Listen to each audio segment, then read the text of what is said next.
Hello guys, what's up? So in this video I'm going to show you how you can find this which friend character are you filter on Instagram and how to use this filter. So this filter is running randomly. When you open it, you just have to touch the screen and that's it.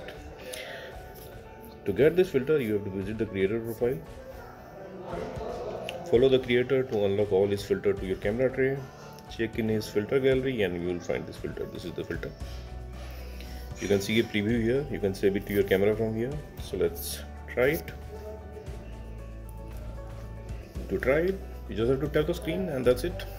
So that's it guys. Thanks for watching the video. See you in the next video.